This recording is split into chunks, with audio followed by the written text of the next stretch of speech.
Palles trælse sure dag. Værsgo, Chris. Hej, jeg hedder Chris. Men du kan bare kalde mig for Chris, fordi jeg elsker at lege krig med mine venner. Jeg vil fortælle om noget helt vildt, der skete i dag. Vi var på legepladsen og legede krig sammen med Bio og bedstefar.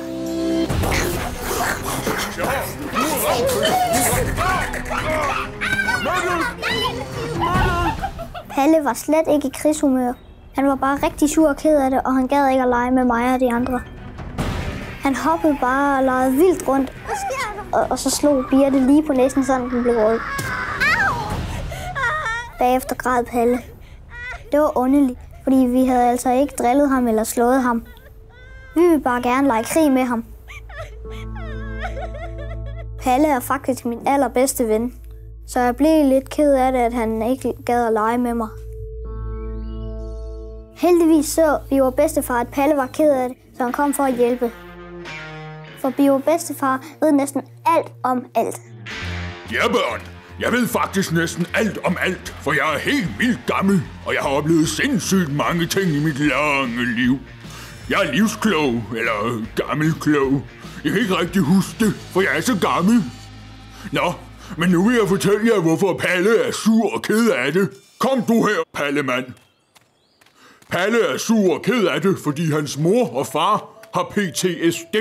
PTSD? Nej, Birte. PTSD. PTSD? Ja, Birte. Hør nu efter. Sebastius, hvad tror I egentlig PTSD det står for? Det her, det er jo faktisk ikke sjovt for Palle. Nej, og jeg vil også gerne lege med ham igen. Ja, lille Chris. Hvad står PTSD for? Palles tale, eller Palles trælse sure dag. Eller Palle taler sjovt dansk, eller... Nu er jeg det. Palle taber sin dealer. Nej, unger. PTSD, det står for posttraumatisk stresssyndrom, og det er en sygdom, man ikke kan se, fordi den er inde i hovedet. Far har også nogle gange ondt i hovedet, men det kan man heller ikke se. Jamen, hovedpine går væk igen, Birte, hvis man drikker en masse vand, eller man sover, men sådan er det ikke med PTSD. Det kan man have i mange dage, faktisk også i mange år. Tænk, hvis far havde hovedpine i mange år. Men hvordan har Palles mor og far så fået PTSD? Jo, unger, nu skal I høre. Det bliver en lille smule trist. Palles mor og far boede engang i et andet land, men de blev nødt til at flygte fra det land.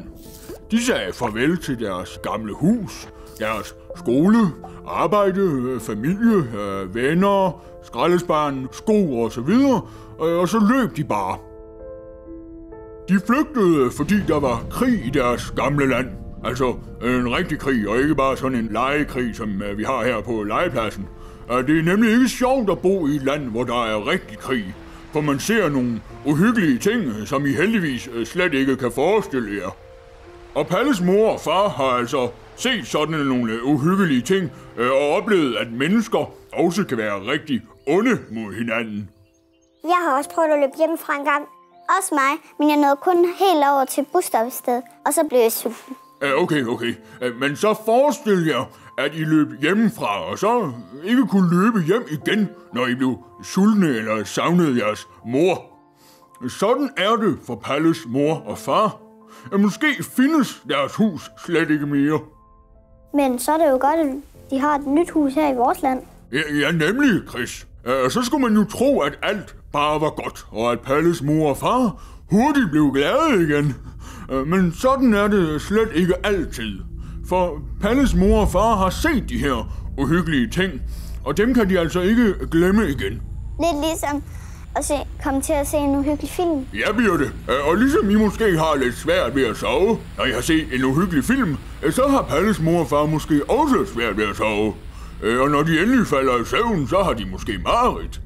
De kan sikkert heller ikke lide høje lyde og brag, fordi det får dem til at tænke på bomber, der springer og pistoler, der skyder. Ting, som de oplevede i deres gamle land. Faktisk gør deres sygdom, at de måske heller ikke kan gå på arbejde eller tage i supermarkedet.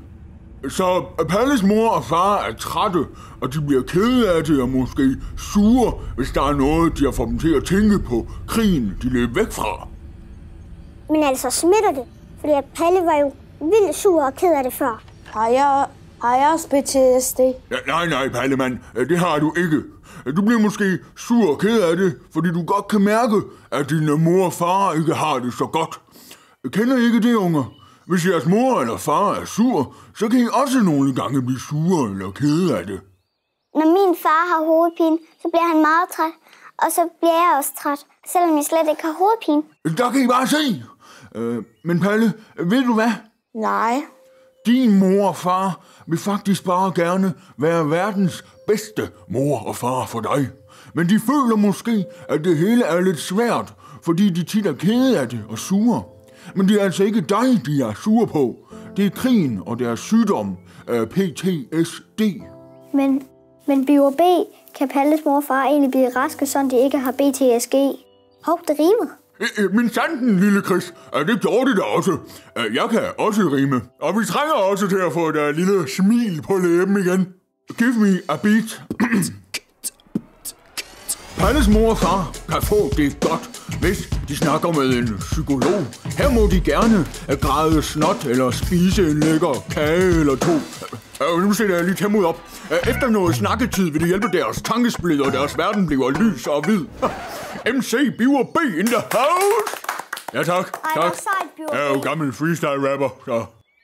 Palles mor og far kan altså snakke med en slags læge, og hvis de snakker rigtig meget og rigtig godt, så kan de faktisk få det bedre og blive glade igen. OK, men hvordan får vi så Palle til at blive glad igen, fordi jeg vil rimelig godt lege? Det tror jeg også, jeg kan svare på. I skal blive ved med at være nogle gode venner for Palle. I skal snakke med ham og give ham krammer, og så skal I lege en masse forskellige lege med ham. Måske skulle I finde på noget andet end krig. Palle, vil du være med til at lege palleløfter? Ja, okay, det kan vi godt. Hvis I kan fange mig.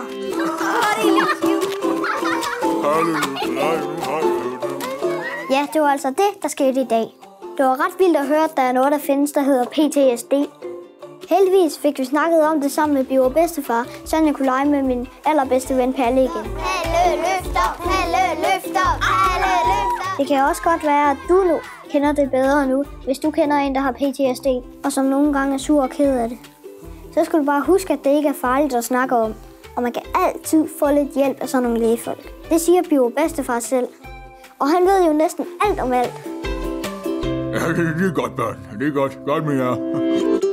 Palleløfter, nej, nu har jeg hørt det med. Det lavede vi også i mine drengedage.